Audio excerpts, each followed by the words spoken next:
In the last episode of Honors Math Analysis, we started at the very beginning of the book and we went through for a little while, and then I left you to try to figure out for yourself what the rest of the first two sections of the chapter said.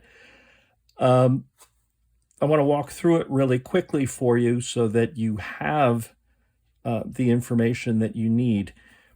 First of all, there are some definitions. A statement is a sentence that is true or false, but not both. That's an important distinction to make. Lots of times people will say things that they're either true, they're not true, maybe you can infer something from them. But in logic and in mathematics, a statement is either true or false. And then there are these quantifiers. Okay, and a quantifier is, at least for our purposes so far, something that says either for all things of a certain nature, it's like for all real numbers, or for all fractions, or for all puppies, or whatever. And then the following statement is something that must be true for all of whatever that category is, that set of features. And the symbol for that is this upside down A. When you make a statement like that says for all integers such and such is true, that's called a universal statement, because you're making a statement about the entire universe of things in that set. And a universal statement is true if and only if whatever property you're talking about is true for every element in the set. Otherwise, it's false. So in other words, if you say for all something is true, well, the only way that could be false is if I find you a counterexample. If I said to you, for example, for all prime numbers, for all x that are prime numbers, x must be an odd number. I can give you an infinite number of examples of prime numbers that are odd. And in fact, there's only one prime number that's not odd, and it's 2. But all you have to do is find one example of something that's not what you're saying everything is, and that makes the statement false. If I say everybody likes vanilla ice cream, and one person raises his hand and says, not me, well, that's enough to prove me wrong. That's what this is, only in fancier language and in fancier notation. This says for all people, or for all persons in the category of people, the property of liking ice cream is true. And that's only going to be false if I can find somebody who doesn't like ice cream. The law of substitution says that if you have a universal statement that's true, it will apply to each and every member of the set. So if you know that all triangles have angles that add up to 180 degrees, that means that applies to this one too. Okay. So this is the universal statement, right here. And the only way you can prove a universal statement to be wrong is by coming up with an example that is a counterexample to the statement. Okay, that's what we just went over. And coming up with a counterexample means that you are claiming that there exists some element of the set for which that property doesn't apply. Well, that means you are making an existential statement. An existential statement says there exists something, some element in the set of whatever you're talking about that has this particular property or doesn't have this particular property. In the case of ice cream, this is there exists a person in the set of all people such that they don't like ice cream.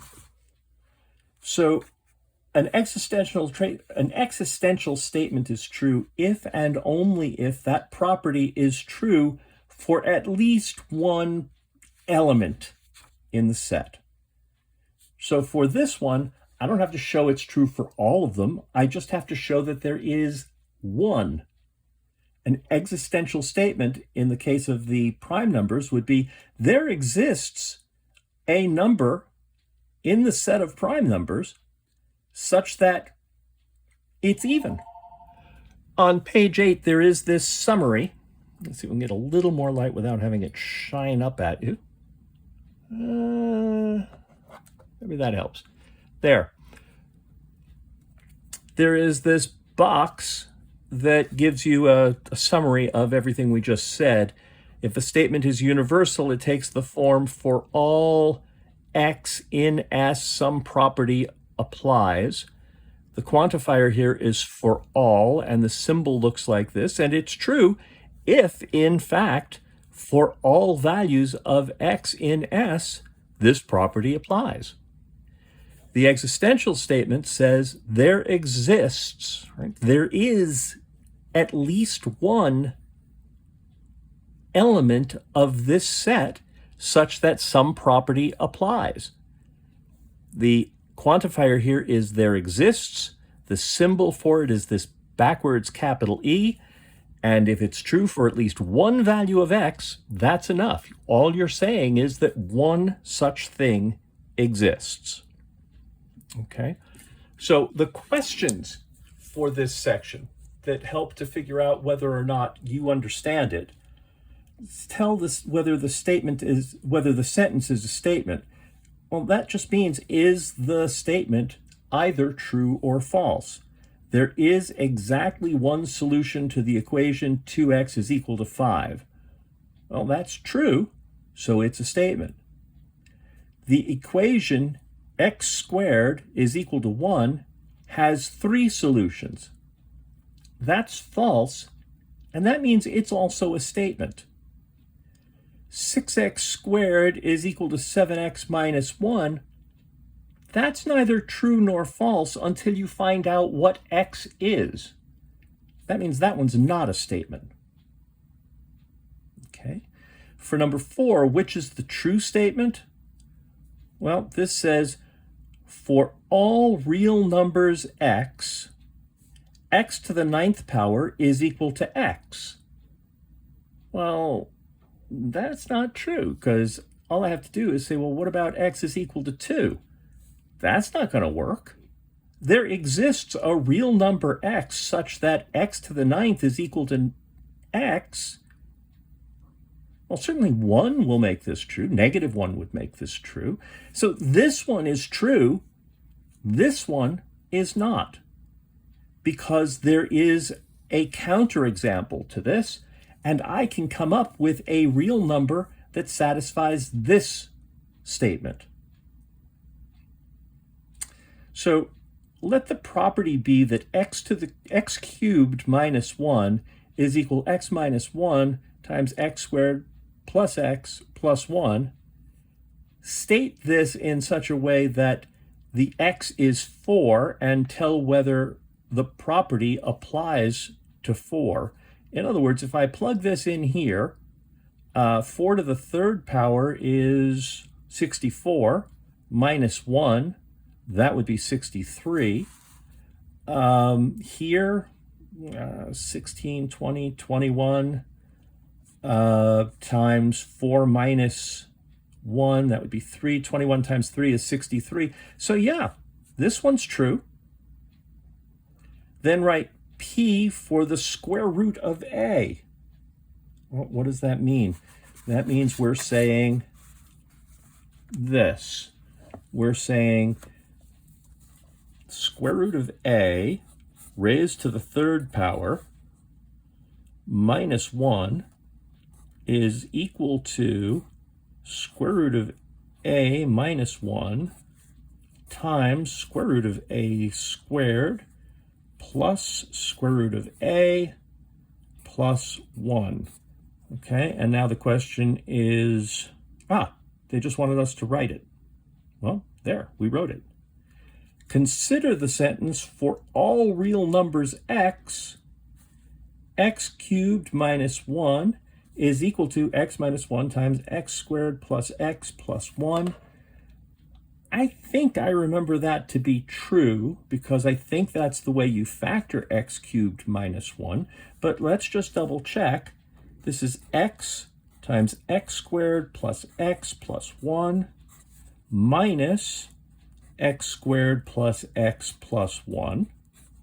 Okay, so this is x cubed plus x squared plus x minus x squared minus x minus 1. Yeah, this one and this one cancel out. This one and this one cancel out. X cubed minus 1. So this does equal x cubed minus 1. These two things are equal for all real numbers, x.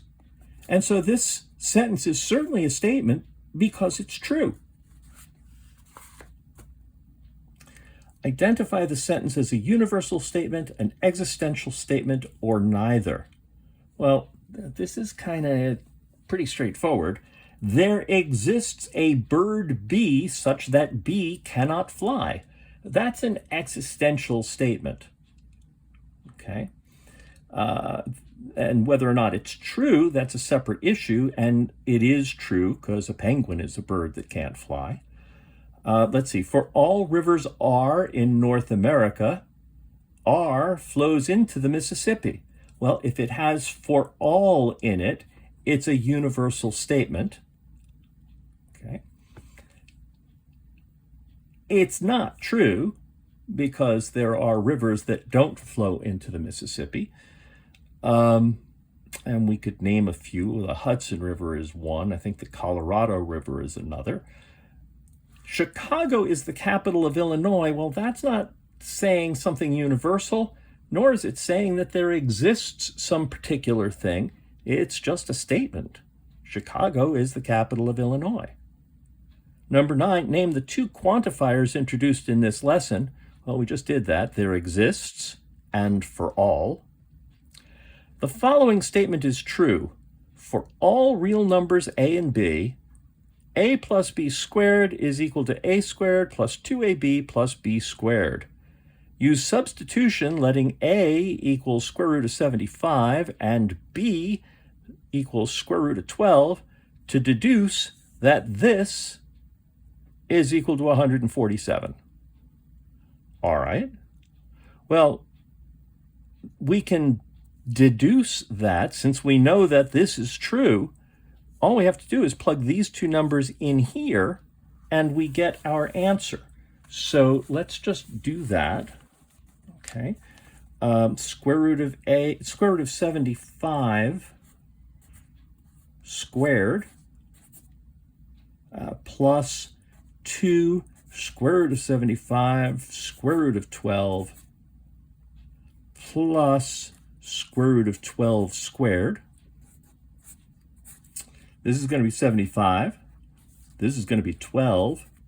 This is going to be, I think this is 2 square root of 900, I think. Well, let's assume that that's right for the moment. 75 plus 2 square root of 900 is 30 plus 12. Okay, so this is 75 plus 60 plus 12.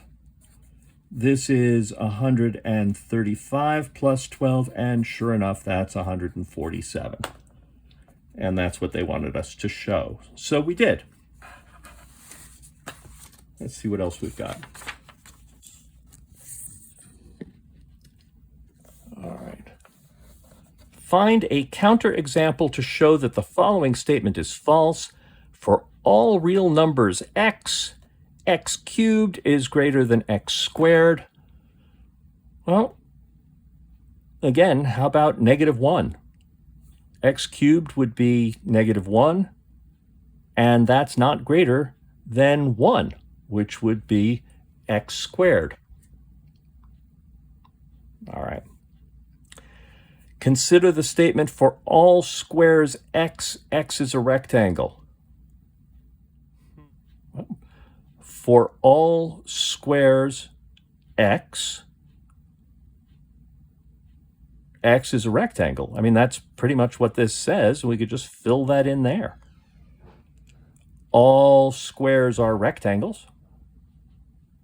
Each square is a rectangle. If it's a square, then it's a rectangle. Okay.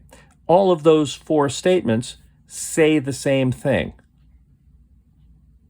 All right, so let's consider the statement, there exists an even integer that is prime. Uh-oh, I gave that one away, didn't I? There exists a prime number x such that x is prime. Some prime number is even. At least one prime number is even. That's what this says. All 3 of those are other ways of saying that. And this says the multiplicative identity property of 1 is any real number times 1 equals that number. So write this property using the symbols for all and writing it with the symbol there exists. So there exists no x that's an element of the real numbers such that